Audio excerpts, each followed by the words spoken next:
Gawat, serangan rudal Lebanon picu friksi internal militer Israel.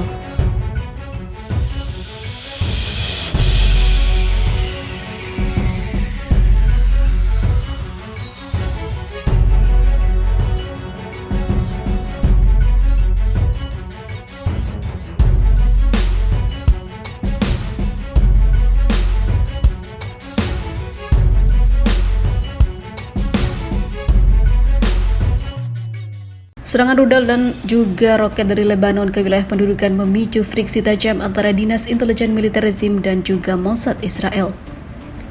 Menanggapi kejahatan yang dilakukan oleh rezim Zionis terhadap Palestina di Quds dan tepi barat, serta serangan harian mereka ke Masjid Al-Aqsa, puluhan rudal dan juga roket ditembakkan dari Lebanon Selatan ke pemukiman Zionis di utara wilayah pendudukan, hingga mengakibatkan kerusakan dan jatuhnya korban-korban dari pihak Israel. Beberapa sumber melaporkan bahwa serangan rudal ini merupakan serangan rudal terbesar wilayah pendudukan sejak tahun 2006 silam.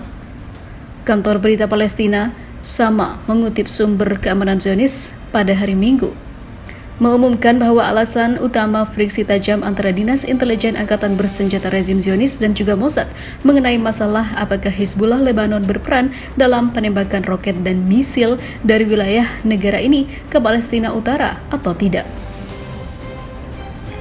Menurut laporan ini, Israel menganggap Gerakan Perlawanan Islam Palestina atau Hamas bertanggung jawab atas serangan ini melalui aktivitas afiliasinya di Lebanon Selatan. Dengan adanya serangan dari rudal Lebanon tersebut telah menyebabkan kerusakan hingga korban-korban pada sisi Israel itu sendiri dan membuat pasukan Israel makin siaga.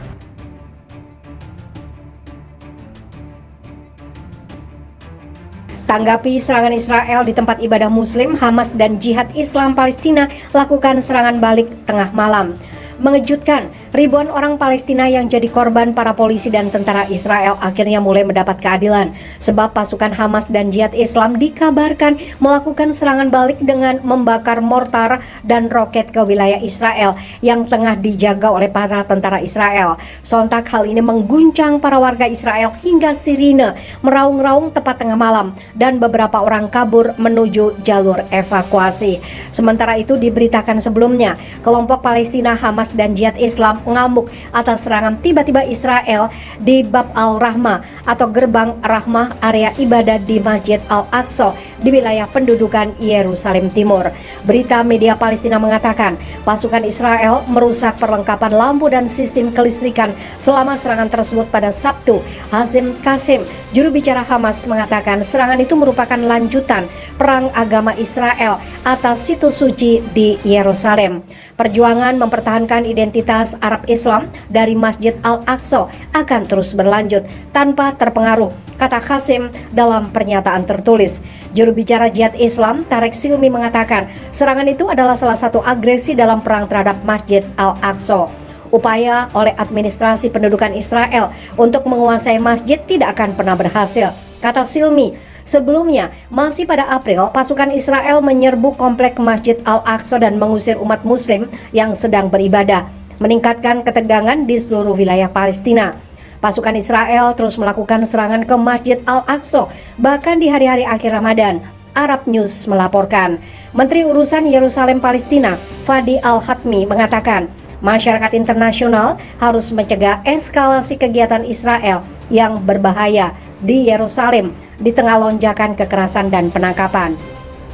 Seruannya itu disampaikan ketika tentara dan polisi Israel meningkatkan serangan ke Masjid Al-Aqsa 2 hari sebelum akhir Ramadan dan meningkatkan penangkapan warga Palestina di Yerusalem Timur dan tepi barat. Penyerbuan itu memicu serangan roket dari jalur Gaza dan Lebanon. Kemudian dibalas Israel dengan serangan udara. Bagi Muslim, Al-Aqsa mewakili situs paling suci ketiga di dunia. Yahudi menyebutnya Bukit Bait Suci, mengatakan tempat itu merupakan situs dua kuil Yahudi kuno. Israel menduduki Yerusalem Timur saat Perang Arab Israel 1967. Israel kemudian menganeksasi seluruh kota pada 1980, sebuah langkah yang tidak diakui masyarakat internasional. Gempar, bos Hizbullah persenjatai para pejuang Palestina dengan senjata canggih ini. Para tentara Israel kocar-kacir. Semakin menggebu-gebu dengan kemenangan, itulah yang terjadi para pejuang Palestina, apalagi setelah mereka mendapatkan bantuan senjata dari Hizbullah, sebuah organisasi asal Lebanon yang juga didukung Iran. Keputusan Hizbullah untuk mempersenjatai pejuang Palestina karena melihat tentara Israel yang semakin sewenang-wenang dalam menghadapi para penduduk Palestina, dan hal ini yang mendorong Hizbullah untuk memperkuat pertahanan Palestina. Sementara itu, Sekretaris Jenderal Hizbullah Lebanon Hassan Nasrallah memberikan senjata dan dukungan keuangan kepada para pejuang di tepi barat untuk menghadapi Israel. Dalam pidato menandai Hari Quds Internasional, acara tahunan yang diselenggarakan Iran dan sekutunya pada Jumat terakhir bulan suci Ramadan, Nasrallah menyatakan perlawanan dan poros perlawanan telah diyakinkan dan entitas Zionis dalam keadaan teror, ketakutan dan pertahanan entitas yang akan hilang. Insya Allah. Nasrallah menggambarkan tepi barat sebagai perisai Al-Quds.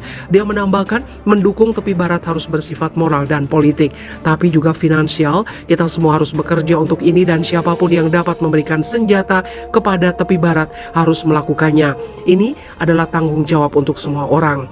Nasrallah juga menunjuk perpecahan mendalam yang muncul dalam entitas Zionis.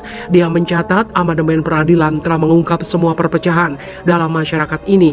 Untuk mengungkapkan ke media, Nasrallah mengatakan itu peristiwa penting dan signifikan. Kami percaya kebijakan diam Hizbullah dalam hal ini adalah yang terbaik. Tidak perlu memberikan jawaban yang akan membingungkan musuh. Nasrallah juga membantah narasi Israel tentang penargetan infrastruktur Hizbullah dan Hamas dengan menekankan akibat dari apa yang telah terjadi, musuh harus tetap cemas dan ketakutan. Ini memperkuat keseimbangan pencegahan dan aturan keterlibatan yang telah melindungi Lebanon, memaksa musuh membuat konsesi, memberikan hak atas minyak dan gas yang ditunjukkan dengan kuat pekan lalu.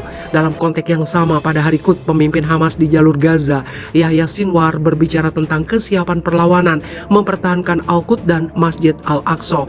Sinwar menyampaikan dalam pidato Jumatnya bahwa perlawanan telah membuat kemajuan yang signifikan di jalur kesiapan sumbu Al-Quds untuk mencapai janji akhirat, tegas dia. Sinwar mengirim pesan kepada orang-orang Al-Quds, meyakinkan mereka bahwa kepemimpinan perlawanan dan poros Al-Quds akan mendukung dan melindungi mereka.